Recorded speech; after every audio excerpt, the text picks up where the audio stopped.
সম্মানিত কৃষক কিষানী ভাই বোনেরা, আসসালামু আলাইকুম রহমতুল্লাহ। আপনাদেরকে জানাই আসমাউল মণ্ডল ইউটিউব চ্যানেল থেকে স্বাগতম। আশা করি আল্লাহ তাআলার রহমতে আপনারা ভালো আছেন। ইনশাআল্লাহ আল্লাহ তাআলা আমাকেও ভালো রেখেছেন। আজকে আমি আপনাদের মাঝে যে ধানটি নিয়ে প্রতিবেদন করতে যাচ্ছি, এটি ব্রি কর্তৃক উদ্ভাবিত ব্রি 104, অর্থাৎ বাসমতির বিকল্প। এটা গ্রানযুক্ত, সেন্ড হয় এটার। আর ধানটাও বাসমতি ধানের চেয়ে পাকিস্তানি লং বাসমতির চেয়েও লম্বা, অর্থাৎ এক একটি ধান প্রায় 1.5 ইঞ্চি পরিমাণ লম্বা। এই ধানটি আজ পর্যন্ত বাংলাদেশে কোনো জাত, মানে সুগন্ধি কোনো জাত ব্রি 50 অর্থাৎ বাংলামতি বাদে আর কোনো জাত আজ পর্যন্ত উদ্ভাবন করে নাই। উচ্চ ফলনশীল কোনো জাত উদ্ভাবন করে নাই। এই ব্রি 104টি উচ্চ ফলনশীল এবং সুগন্ধি ব্রি অফিস কর্তৃক এটি উদ্ভাবন করেছেন আমাদের বাংলাদেশ ধান গবেষণা ইনস্টিটিউট গাজীপুর কর্তৃক এটি উদ্ভাবিত। আমরা সকলেই জানি বাংলাদেশে সহ সারা বিশ্বে বাসমতি চাউলের একটা বিরাট মার্কেট আছে। ধান উৎপাদনের দিক দিয়ে আমাদের বাংলাদেশও কিন্তু 4র্থতম স্থানে, কিন্তু তারপরেও আমাদের প্রত্যেক বছর কোটি কোটি টাকার চাউল বাহির থেকে রপ্তানি করতে হয়। তাই ব্রি থেকে উদ্ভাবিত ব্রি 104 ধানটি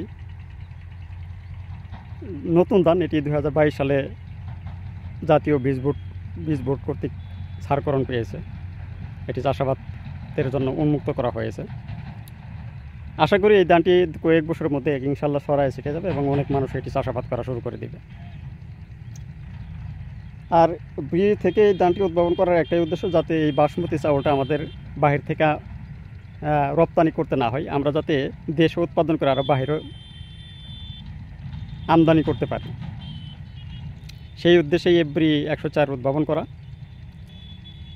অর্থাৎ এই ব্রি 104 একটি গ্রানযুক্ত উচ্চ ফলনশীল জাত, অর্থাৎ এই ধানটি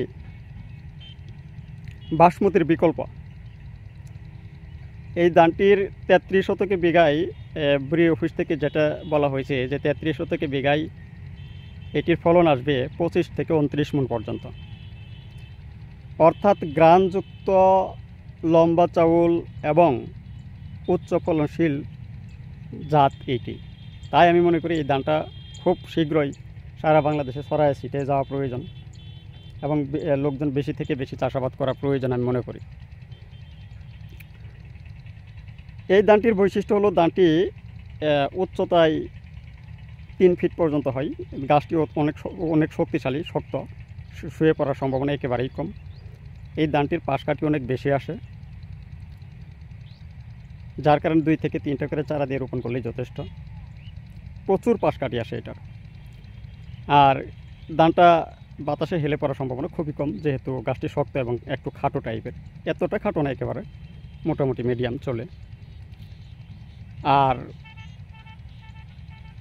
ধানটি আপনারা যদি ভাত হিসেবে খান, আমরা অনেকেই জানি বিদেশ করে যারা বাহিরে গেছি, মালয়েশিয়া, সৌদি আরব আর অন্য যে কান্ট্রিতে, ওইখানে যদি আমরা যাই ভাত খাই, তাহলে কিন্তু পাকিস্তানে লং বাসমতির যে চাউলটা এটা রান্না করে দেয় তারা। যেমন আমি উমরা হজে গিয়েছিলাম, ওইখানে যতদিন খেয়েছি ইনশাল্লাহ পাকিস্তানি লং বাসমতি ভাত দিয়েছে।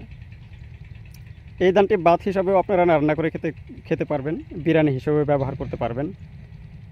এবং যেহেতু এই ফলন বেশি, এটি বেশি করে উৎপাদন করে দামও ভালো থাকবে এটার, যেহেতু গ্রানযুক্ত এবং লম্বা, অর্থাৎ বাসমতির চেয়েও এটা লম্বা দাম। তবে একটি বৈশিষ্ট্য হলো বাসমতি ধানটা রান্না করলে যেমন 2 গুণ লম্বা হয়ে যায়, এটা রান্না করলে 1.5 গুণ লম্বা হবে। তাতে এভারেজে আপনি ভাতের আকারটা সমান পাবেন। কিন্তু বাসমতি চেয়ে এটি চাষ করলে আপনি লাভবান হবেন। কেন? কারণ ফলন পাচ্ছেন বেশি, গ্রান আছে,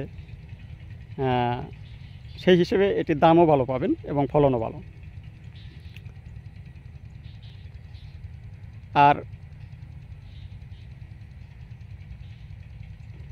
এই ধানটিতে পুষ্টিগুণও ভালো, পুষ্টিগুণে ভরপুর। আমি পাকিস্তানি সুগন্ধি এবং বোরোর ভিতরে বোরো আমন অবশ্য 2-3টাতেই হয়, ফিলিপাইন সুগন্ধি। ওই ধানটাও একটা উচ্চ ফলনশীল জাত, ওটাও চমৎকার ফলন আসে। ওইটি আমি এক জায়গা থেকে সংরক্ষণ করে রোপণ করেছি।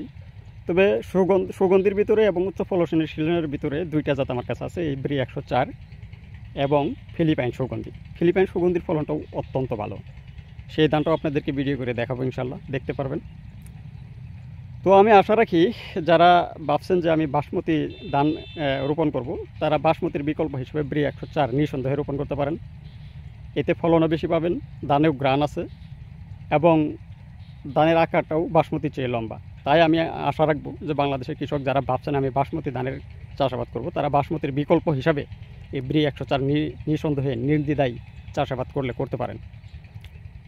এই বলে এই ধানটা আমি লাগাইছি, ইনশাল্লাহ বীজ করব। কেউ নিতে চাইলে আমার সাথে যোগাযোগ করতে পারেন। যোগাযোগের ঠিকানা হচ্ছে, আমার নাম মোহাম্মদ আসমাউল মণ্ডল, পিতার নাম বাহাদুর মণ্ডল, শেরপুর জেলা, শেরপুর সদর উপজেলা, কামারেশ্বর গ্রাম। বাড়িটি হচ্ছে মণ্ডল বাড়ি, অর্থাৎ বাহাদুর মণ্ডল বাড়ি নামে পরিচিত। আমার মোবাইল নাম্বার হচ্ছে 01911795098। মোবাইল নাম্বারটা আবারও বলছি 01911795098। এই বলে আপনাদের সুস্বাস্থ্য কামনা করে, দীর্ঘায়ু কামনা করে এখানে আমার প্রতিদিন শেষ করছি। ওয়াখির আলহামদুলিল্লাহ, আসসালামু আলাইকুম রহমতুল্লাহ।